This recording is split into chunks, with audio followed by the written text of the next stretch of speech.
La voilà. Oui, c'est quand même un sacré... La fameuse. Une sacrée œuvre. Hein. C'est gigantesque. Oui, plus de 100 mètres de long. C'est une très grande tapisserie de la fin du XIVe siècle, commandée par le duc d'Anjou, qui s'appelle Louis Ier. Il fait faire cette énorme tapisserie, sans doute la première du genre, en s'inspirant de manuscrits qui illustrent le dernier texte de la Bible et qui va expliquer quels sont les tourments que les hommes vont subir jusqu'à l'arrivée de ce qu'on appelle la Jérusalem nouvelle, hein, en fait l'idée d'un monde meilleur qui va surgir après des tas de catastrophes qui vont arriver, des tas de punitions. Je vois qu'il y a des trucs complètement délire là quand même, parce qu'il y a des animaux qui n'existent pas là. Oui, c'est le dragon. C'est effectivement l'incarnation du mal, c'est Satan. C'est un travail titanesque hein, quand même. Oui, réalisé assez rapidement sans doute, on pense en 7 ans, parce que vous imaginez... C'est long quand même, 100 ans. Mais pas beaucoup. Un lissier aujourd'hui comme au Moyen-Âge, met 1 mois pour faire 1 mètre carré. Là, on avait à peu près 800 mètres carrés. Ah oui. Donc 7 ans, c'est assez oui, court. Vu comme hein, ça, ouais. Oui. Vous venez encore la voir et la revoir et la revoir. Sûr. Ah, bien sûr, bien sûr.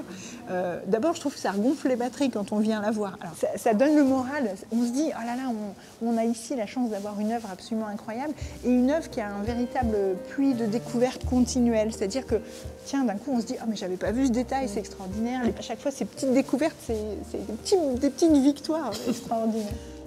Si cette tapisserie a longtemps été reconnue comme un chef-d'œuvre et donc protégée, au XVIIIe siècle, à la Révolution, elle devient démodée. Une partie a été découpée pour faire des couvertures pour les chevaux ou brûlée pour récupérer les fils d'or contenus à l'intérieur. Puis, au XIXe, un religieux s'est lancé dans une véritable enquête pour retrouver ces morceaux disparus et les retisser.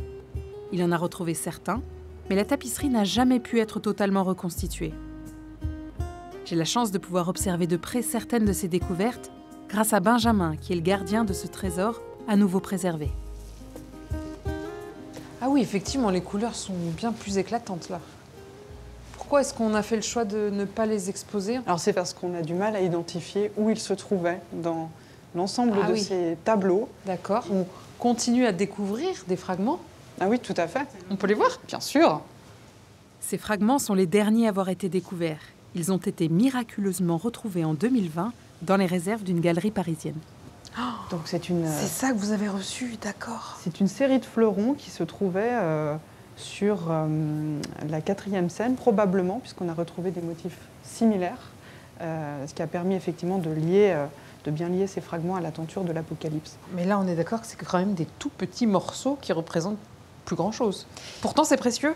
Et oui, parce que non seulement le matériau est très bien conservé, on a encore un certain nombre de fils métalliques qui ont été préservés, ce qui n'est pas le cas dans d'autres scènes de la tenture. D'accord. Et qu'est-ce qu'on va en faire? Ça va devenir quoi, du coup? Donc l'idée va être de le restaurer, probablement d'identifier les petites fragilités et de les corriger, et puis peut-être de les réagencer.